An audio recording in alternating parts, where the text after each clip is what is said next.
Hi everyone, welcome back to the Moonlit Circle. If you're new here, I'm Gwendie Belle Moone. This space is for honesty, reflection, and real growth. But before we go anywhere tonight, I want to gently ground us. The world is a little nutso lately, and I want this space to be a healing space for you.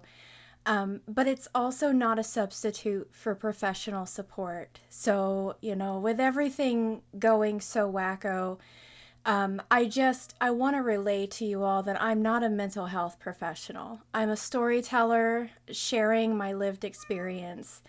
And if anything we touch tonight feels activating for you, please care for yourself first.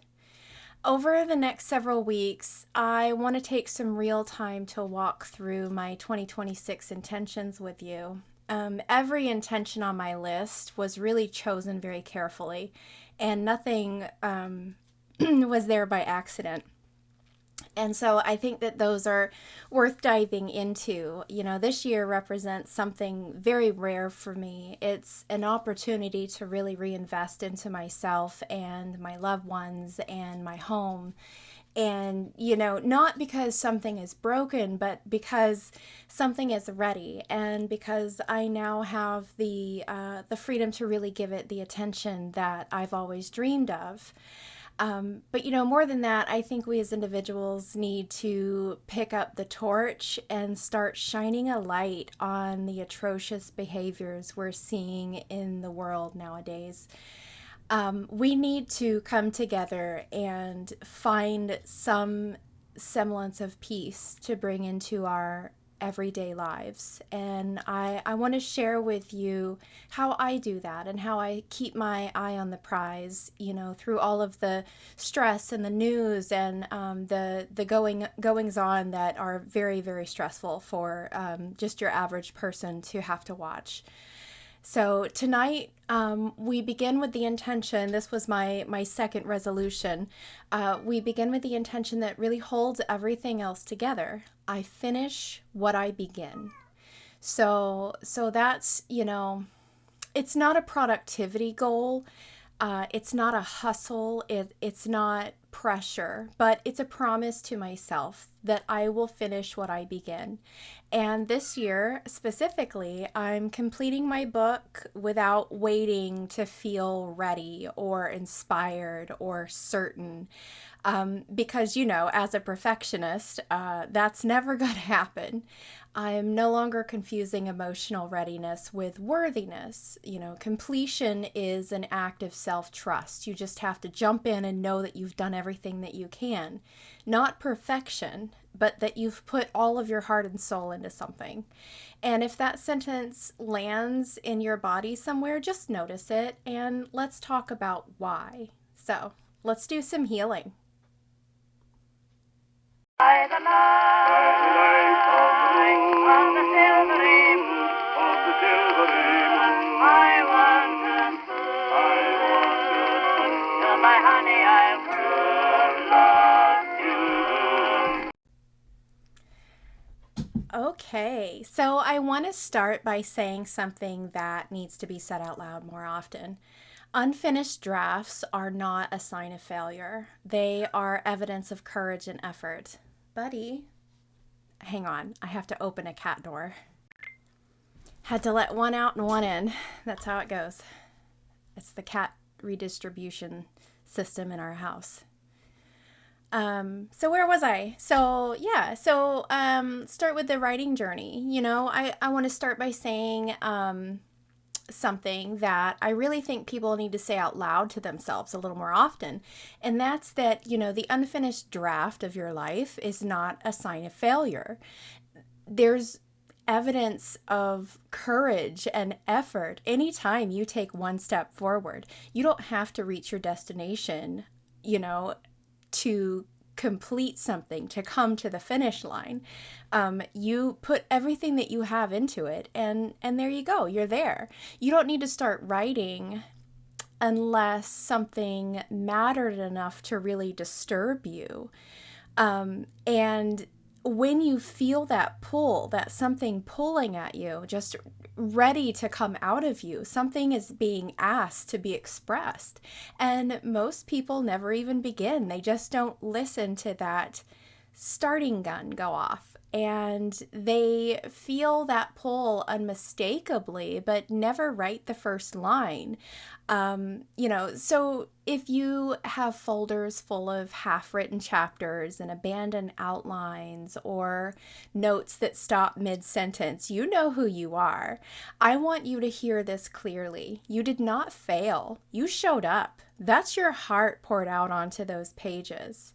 Where we tend to get stuck is in the waiting, waiting to feel ready or inspired or perfectly certain that something is exactly right. And I want to gently name something that's uncomfortable in that, is that waiting rarely means lack of skill. Waiting usually means fear of being seen. And some of you know exactly what I'm talking about. Finishing something means it becomes real. It leaves the private world in your imagination where it can still be perfect, in our mind's eye. But when it becomes visible, touchable, it's then judgeable. And a lot of people find themselves shrinking back into themselves with that possibility that their work could be out there for everyone to see and make comment on. So instead of asking, why can't I finish? I started asking a different question. What am I afraid will happen if I do finish? What's going to happen if I finish this book? For me, finishing is no longer about the book itself. It's about closing a loop with myself and keeping the promise that I made to myself. I said I would do this, so I did. And there's really something very powerful that happens to your identity when you finish the first book, or at least for me. You stop being someone trying to write a book and you become someone who has written a book. And next steps are to publish. And so once I do that, I will have become somebody who's published a book. That shift changes how I'm approaching everything. And a finished book, it doesn't have to be perfect because a finished book can be revised. An unfinished one can only haunt you, from the cobweb corners of your life. I want you to sit with that. Haunting does not come from imperfection. It comes from abandoning that which, makes you tick. Real quick, I wanted to show you that I'm getting some more stuff on my maximalist wall back here. I've collected a few trinkets over the holiday season from friends and family and loved ones, and I'm adding them to the Gwendie wall. And yeah, so let's take that, finishing what I start into, my own personal life. We talk a lot about personal branding online, and that's basically just you being you. But, when you're a personality on the internet, it's, that branding, is rarely talked about in a very grounded way. And so I try to make, who I am on here, portray as close to who I really am as possible. Because I don't want, I don't want to lose that sense of trust that you all know who I am. And, most conversations really focus on visibility and aesthetics or momentum. Very few talk about the quiet backbone that actually holds trust together. And, real trust is not built on constant reinvention of yourself. I mean, think about who your best friends are or were, throughout your life. And those people never needed you to reinvent yourself. trust is built on follow through. You say something and you follow through with that. You do what you say. You know, people don't trust creators on the internet because they're endlessly exciting. They trust people who complete their arc or close their chapters or bring things home. You know, there's a calm that comes from watching someone finish what they said they would finish, even imperfectly, even quietly. We're secretly rooting on these people. And integrity in today's world often shows up really in ways that are most boring by internet standards. And that's the thing, is that, you know, we come to the internet for excitement and entertainment, and then we get hooked by our tried and true. And, you know, it looks like responding when you said you would respond, even if the answer is slow or less polished than you had hoped. You know, it looks like delivering the thing you promised, even after the excitement wore off. Like, you know, right out of the gate, before I had even stopped working my 9 to 5 job, I was so ready for this because I knew that job was coming to a close and that finishing my book would happen. And let me tell you, the excitement level was 10 out of 10 during that time. But then, you know, bringing myself back down to earth, especially after having, you know, the head injury and the cyclic vomiting. And then I had a week where I was sick. So my time off work hasn't really been able to focus on what I thought I would be focusing on. But, you know, here I am regardless, but the excitement level has worn off, you know, and so really integrity and building that trust, it looks like saying, you know, this is taking longer than I expected, and then still finishing it instead of disappearing. So consistency is not about being everywhere. It's about being reliable and following through with your word. And in practical terms, you know, integrity might look like an artist who finishes a product or a project before announcing the next one. So having some sense of responsibility with it, and completing what you've got in front of you before you start daydreaming about the next thing, the next big hill to tackle. You know, it looks like a creator who pauses instead of pivoting every time engagement dips. And I don't want to do that with you guys. I want to find our rhythm and stick to it and bring you something solid and peaceful and mindful, and something to open your horizons. You know, and in relationships, integrity really looks like following through on conversations that are uncomfortable. And that's where a lot of relationships kind of get hung up, you know. They get hung up in the things that are left hung up. And you can't do that. You can't leave things hanging in a solid partnership, in a close relationship. You know, you can't pretend in those entanglements that, you know, silence equals peace. Things left unsaid are just as damaging as things, you know, unthoughtfully said. So closing emotional loops instead of letting them quietly drain trust in a relationship is how you want to tackle that.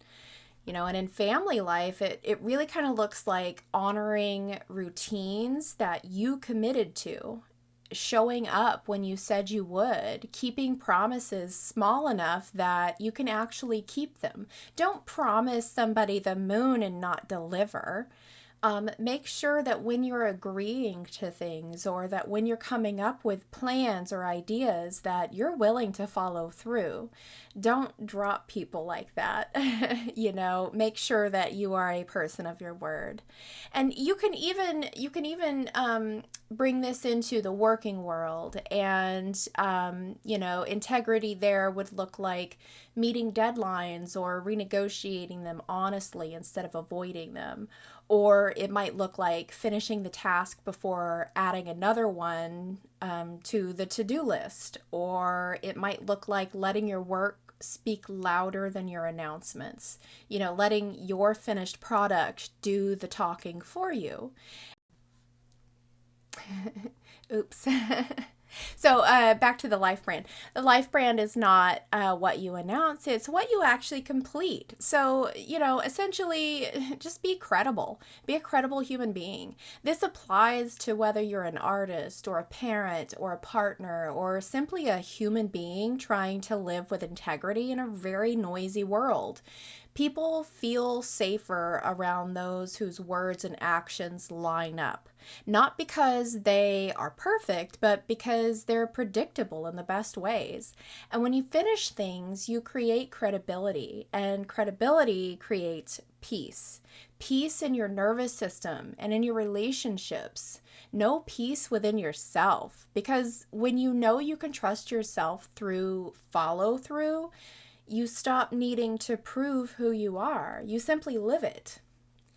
So, taking that theme into all things love, let's talk about how to be reliable in the romantic world.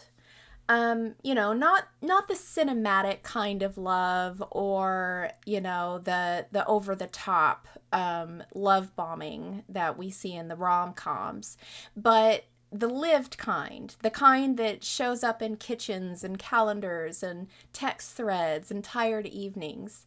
Finishing what you start mirrors emotional reliability in relationships. And not because everything needs a dramatic ending, but because unresolved things really linger in the body. We will talk about that in the future because all those hang-ups you have, they're actually physically embedded in your body.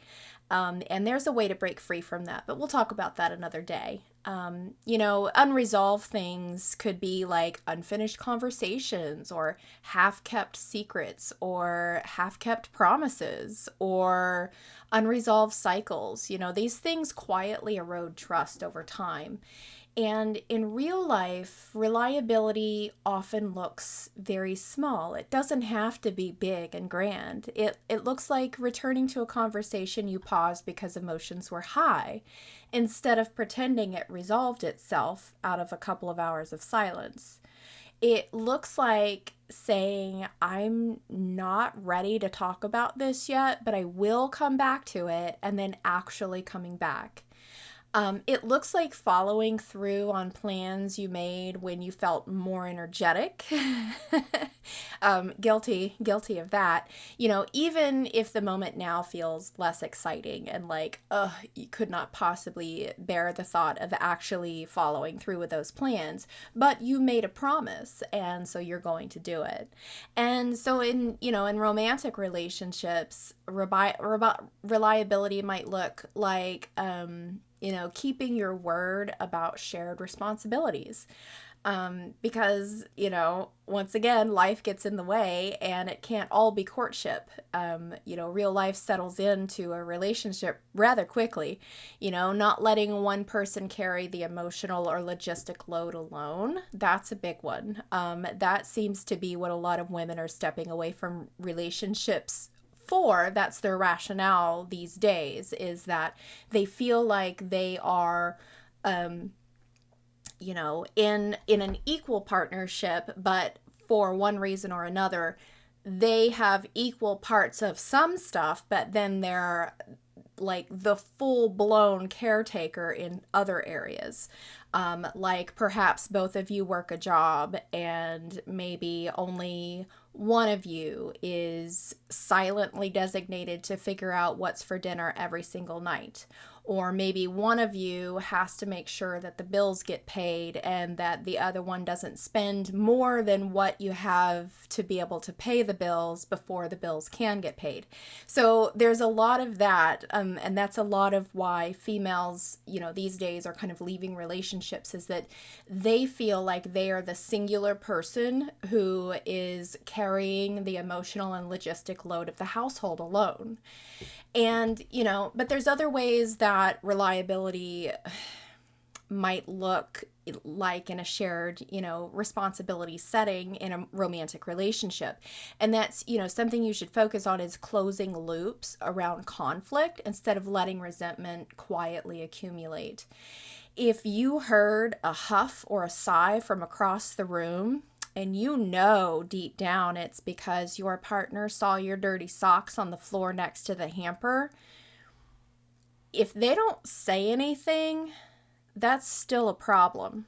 And you should address that problem. And you should, if your partner's not going to address it, you should say, hey, I sense some resentment coming from that side of the room, and I believe it's based on the socks being on the floor. I'll pick them up right now, and I'll try to do that more frequently moving forward. Sometimes I just forget, and I do apologize. Those are ways that you could do that. So if you know that there's an open loop and you guys haven't come to a resolution and something happens around that, go ahead and pick up that torch right then and there and just handle it right then and there. I promise you this will save you so many fights. But you can also, the reliability in the romantic relationship can also look like, checking in when you said you would, making sure that your ringer is on so that you see those text messages, being on time, letting them know when you're traveling or when you've made it to a destination, doing the thing that you said you would handle. If you said you would handle something, don't let it be 3 months down the line when your partner finally gives up and just does it themselves. That's not a partnership, and without needing to be reminded. Have they told you every single day that they need something fixed and that you're the one that can fix it? Go ahead and get up and fix it. Completion is care. Completion is showing love. It is a form of love to your partner. And sometimes reliability means finishing really hard conversations instead of escaping into intensity. Big emotions can feel romantic, and the repair of that is much quieter. And repair of emotions really requires your exact presence. You can't do this from afar. You need to be in close proximity with the person you are repairing those emotions on. And in friendship, it might look a little bit different, but it still looks like consistency. Your reliability as a friend still shows up as consistency. Answering messages, even when life is busy. Follow through. Showing up when you said you would, not disappearing when things get awkward. And in family relationships, it's really about honoring boundaries, because this isn't necessarily an issue with consistency, because you've got family in your face most of the time. If you're talking about your close-knit family under the same household, that might look more like setting boundaries and honoring others' boundaries, not reopening wounds that you already agreed to close. That's a big one. And I see a lot of people do this where they feel hurt, and so they knee-jerk response go to a place that they know is going to hurt the other person. And they may, at that point, reopen, pull a scab off of something that was nice and healed, and reopen that, just for the sake of getting the attention off of them, or for, an intentional stab, and that's not cool. So making sure that you're not reopening those wounds with your family. And then also following through on changes that you promised. Same as a relationship. It's not just apologizing for the same behavior. You can't continue to say, oh, I'm sorry I did that for the 12th time.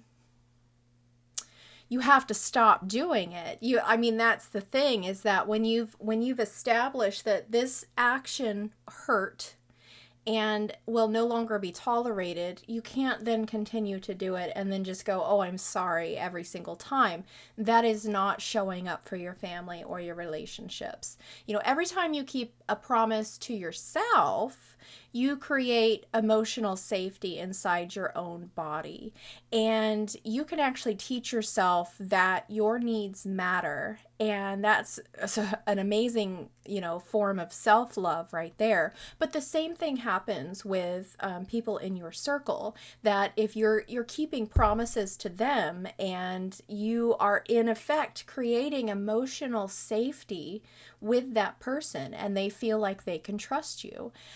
Reliability with yourself, though, might look like, finishing a task before starting a new one, writing down your to-dos and not beating yourself up if you didn't get to that last one, resting when you say you will rest, making sure that you are prioritizing your rest and recoup needs, and completing the things that you really committed to, even when motivation fails, and this is January, so like we're all kind of right there. Like we just promised ourselves all this shenanigans for 2026, and now it's time to follow through. Now we're almost 2 weeks in and the motivation is starting to wane, and we've got to keep plowing through.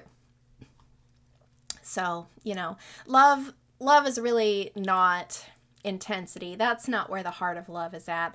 Love is showing up again and again and again to finish the hard parts. And yes, that includes finishing the things you started when you were hopeful, and even if you're tired now. Because love does not require you to be at your best, but it does ask for you to be present and honest and willing to follow through. All right, let's get into it. We live in a culture absolutely obsessed with beginnings, launches, announcements, rebrands. Starting is rewarding, but finishing is kind of more of a quiet affair.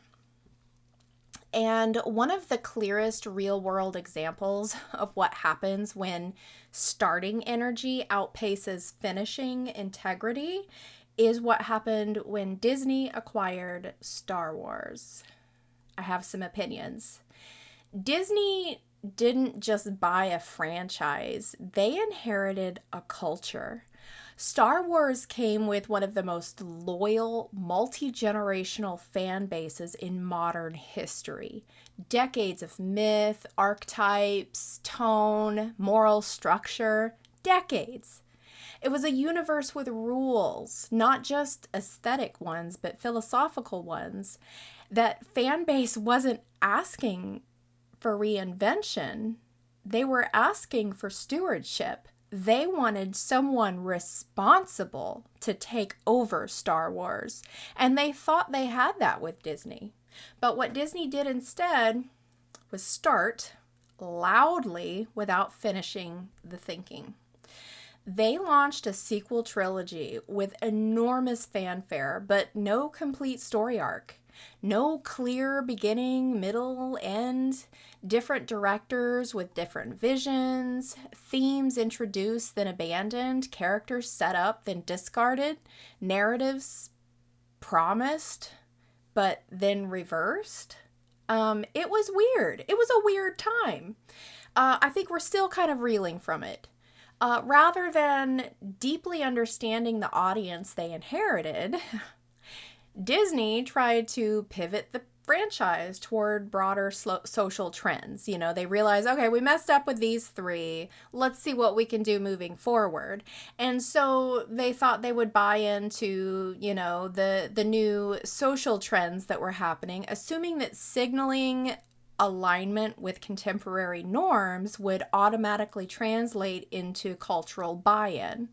The problem wasn't diversity or change in itself. The problem was change without direction. They're just blindly taking a stab at it and going, oh, let's see if this works. Oh, it didn't work. Let's try it again. Choices around character identity, role reversals, and representation were made without a finished narrative plan. They just thought they could plop certain looks into certain roles and everybody would be happy-go-lucky about the whole thing. They had absolutely zero regard for how Star Wars fans actually connected to the story through mythic continuity or earned arcs or, coherent moral stakes. They didn't do any of that. They didn't know where these changes were leading. They would just switch up a character or create a brand new character, and they didn't know what the end result was supposed to be. They just started. They just had that starting energy over and over again, reacting instead of completing. And what they ended up with was not one finished, series. It was really, and we'll go back to those, those initial three, but it was really three very fractured films. I mean, I think that's really when it started to tank, was those three the trilogy. But they were very fractured, and they didn't resolve in the end to really feel like a unified whole. And, and fans were absolutely divided. There, of course, were the diehards who were like, that's okay, we'll still watch it. We've seen worse in the fan fiction books, so they were okay with it. And, but characters without completed arcs and a universe that felt really paused rather than fulfilled, like it just didn't sit well with some people. But this is what happens when institutions really confuse starting with leadership. Algorithms reward novelty and press rewards disruption, but audiences, the fan bases, they reward completion, and they reward honoring a good story. So burnout culture often comes from, too many open loops and too many promises introduced and never resolved. And Star Wars didn't fail because it evolved. That wasn't really an evolution, if you ask me. It faltered because it evolved without finishing the story it began. Just stick with a freaking storyline, Disney. We live in a culture that celebrates starting, peace and trust come from finishing. So that's why Disney is really disillusioned the Star Wars fan base. But, let's take a look on the dark side of the moon, and we'll go gently into the shadow world. And we'll talk about why we don't finish. Because again, today we're talking about I finish what I start. And there's a lot of you who have some very deep-seated fears around finishing what you start. And let's get into that. Because there are actually reasons why people abandon projects that have nothing to do with laziness. Most unfinished things are not the result of a lack of discipline. They're actually the result of something really unexamined in our world. On a broader scale, maybe it's examined individually, but fear of judgment, fear of success, fear of discovering it was not the thing. Okay, so it all comes down to fear. That's exactly what we're doing. That's why we don't finish. We don't finish out of fear. We saw a public version of this with the Star Wars and Disney example. A massive inheritance. They inherited Star Wars, and it was amazing, enormous expectations. But instead of committing to a finished version, the project stayed in a constant state of reaction and new startings and new beginnings, adjusting, course correcting, responding to noise rather than closing a coherent arc. That is not just a corporate failure. That's a very human failure, because when something remains unfinished, it can still be anything. You haven't set a course yet. It can still be perfect in our imagination, and it can still be defended. So finishing removes that layer of protection. Perfectionists, come closer. Perfectionism is often procrastination in a prettier outfit. It gives us a social acceptable reason to avoid the moment where something becomes real and measurable, where it can be evaluated, where it can be either loved or rejected, successful or complete but ordinary, So there's also a bit of grief here when something is completed. Finishing means letting go of infinite potential. The version where it could have been anything, the version where no one could say this is what it is, and the possibilities are endless.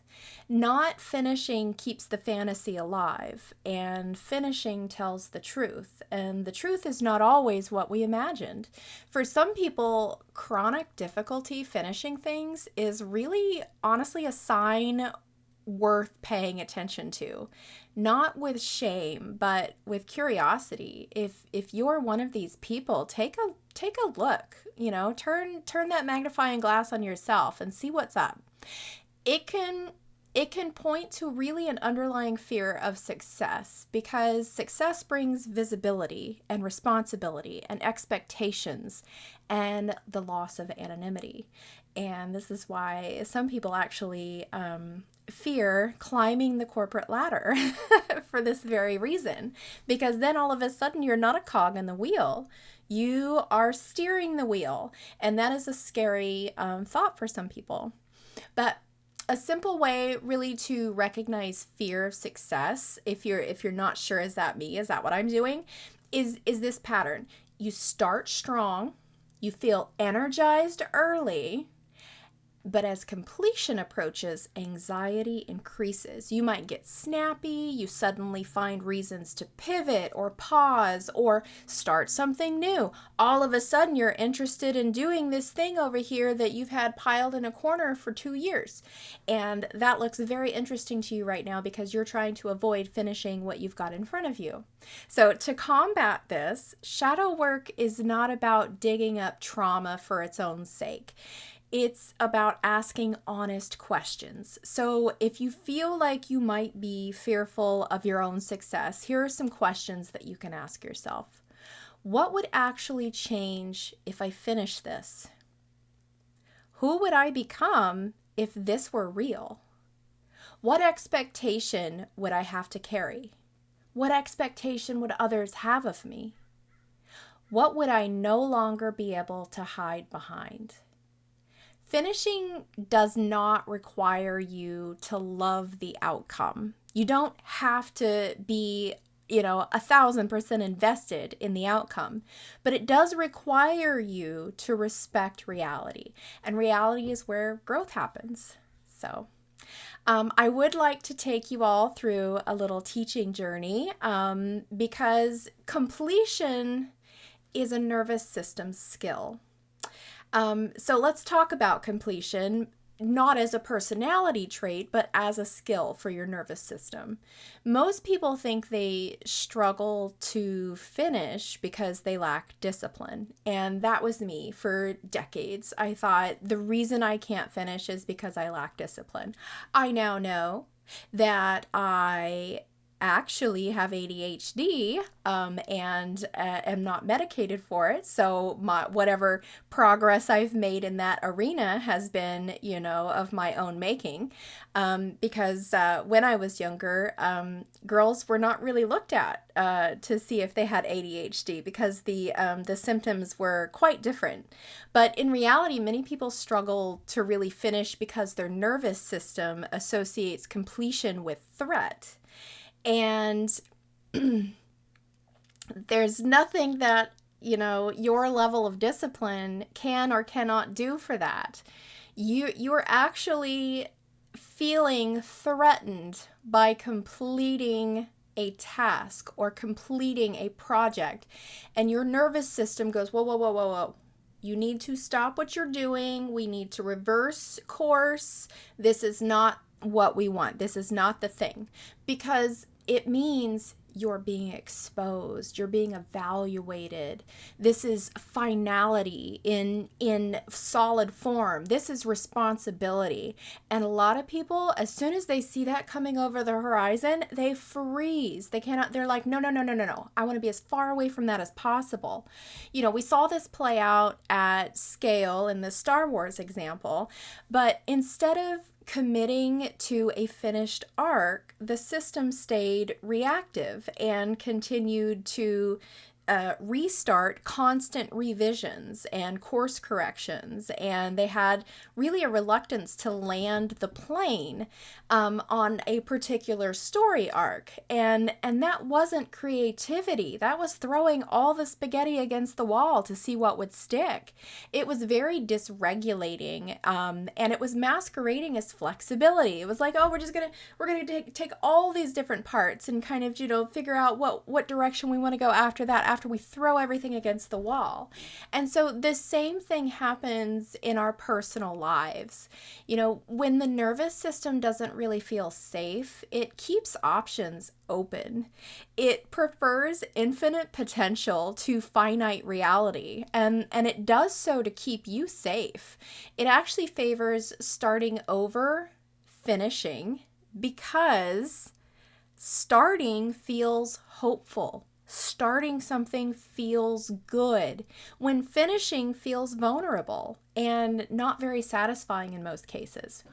So unfinished tasks can actually keep the body in a low-grade stress response, and open loops signal to the brain that something is unresolved, which quietly drains energy and attention. And I'm especially susceptible to this. If I can't get all of my to-dos marked off for the day, I tend to, have a stress response to that. And open loops really signal to the brain that something is unresolved, which quietly drains your energy. And it can actually, take you into a state of depression over time. It creates fatigue and self-doubt and burnout. And those are not things that help you thrive. So completion, on the other hand, signals safety. This loop is closed. Nothing more is required here. You can rest, but you have to tell yourself that's what completion signals, because that's not where you go in your head automatically. You have to remind yourself the completion of this task is a loop closed. Nothing more is required here. Now I can rest. That sense of safety doesn't come from motivation. It comes from repetition.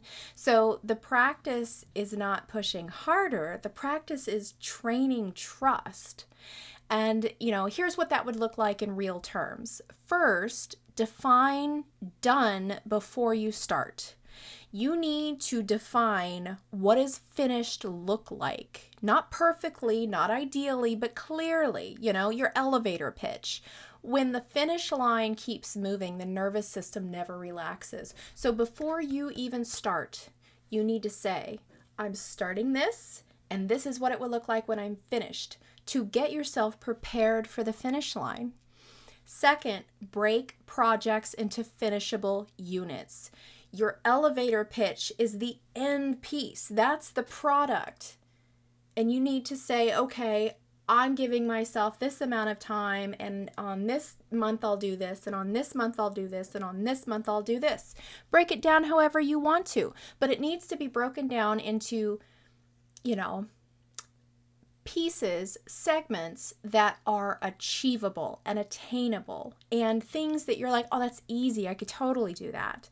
So that's how far down you need to break it. Break it into a couple of different levels if you need to. Not phrases, not concepts, units that can be closed and finished and set down. And third, stop renegotiating with fear. If you notice a sudden urge to pivot or polish endlessly or start something new right as you approach completion, take pause. Sit with that for a second. Acknowledge it. Don't ignore it. Ask what feels threatening right now. Visibility, judgment, success, loss of fantasy. Name it. Give it a name, then finish it anyway. Give that sensation a name. Acknowledge it, and then move forward and finish, because completion builds trust faster than motivation ever will. Every finished thing teaches your body it can rely on you. You can rely on yourself. Every closed loop creates internal credibility, and every honest ending restores energy. This is how finishing becomes sustainable, not through pressure, but through safety. And let's take a look at the sky this week because the sky actually supports finishing what you start. So it's right on theme. So it's actually carrying a very specific kind of symbolism this week. Not explosive or dramatic, but very resolute. The moon is waning all week. You know, we just had our full moon last week, but now we're waning, which is in lunar symbolism is not about beginnings at all. It's about an integration and release and completion. A waning moon asks different questions than a new one. So new moon is all about beginnings. And a waning moon asks you, not what do I want to begin, but what do I need to bring to a close? So we're finishing. We're in a perfect time right now to finish what we've started. What am I done carrying? What has served its purpose? These this phase actually favors finishing drafts or final conversations. So if you have a conversation that needs to be completed or that you've set down, it's time to pick that back up and finish it. It's time to close up loose ends and making decisions that have been circling without landing. So if you've got any of that going on, this is the perfect week to highlight those items and get everything wrapped up. It's the moon reminding you that energy returns when things are completed, not when they're endlessly improved. This week also is Jupiter's peak visibility. So if you guys get out there, you might get to see Jupiter on the skyline. Jupiter's symbolism aligns beautifully with this theme as well, because Jupiter represents growth and wisdom and expansion, but not reckless expansion. Jupiter expands what already has structure. It builds upon, it magnifies what's been built with intention. And the fact that Jupiter is still near opposition this week means its energy is fully expressed. Nothing hidden, nothing pending. It's visible and stable and confident. And symbolically, this is growth that comes after commitment, not before it. The kind of expansion that follows finishing the work, not announcing the plan. Saturn's actually nearby in the sky this week as well. Saturn's being a little more quieter of a presence in the evening sky, but it's adding a very important counterbalance. Saturn is boundaries, time, standards, responsibility. And so if Jupiter is the promise, then Saturn is the follow-through. So on theme. So together they actually tell a very clear story this week. Dream big, but finish what you started. Expansion without discipline collapses, and discipline without vision stagnates. Also the International Space Station is going to be making a pass over the West Coast this week. So you guys hit up the ISS website and you'll get some more accurate times depending on your location. But, the ISS doesn't really announce itself. It doesn't rebrand. It doesn't pivot. It moves very steadily and predictably on a very finished trajectory, and because of that, we can count on it to appear when it says it will. So, ISS, building that trust.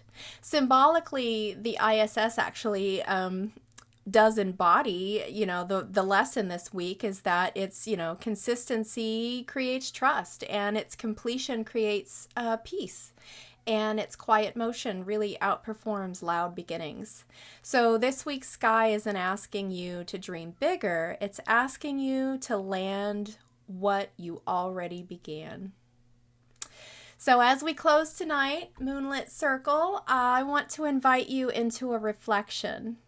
What is one thing you are ready to finish this year? Not perfectly, but honestly. What's one thing you're going to finish this year? You guys already know mine. It's book 1, and it's coming fast. You don't have to announce it.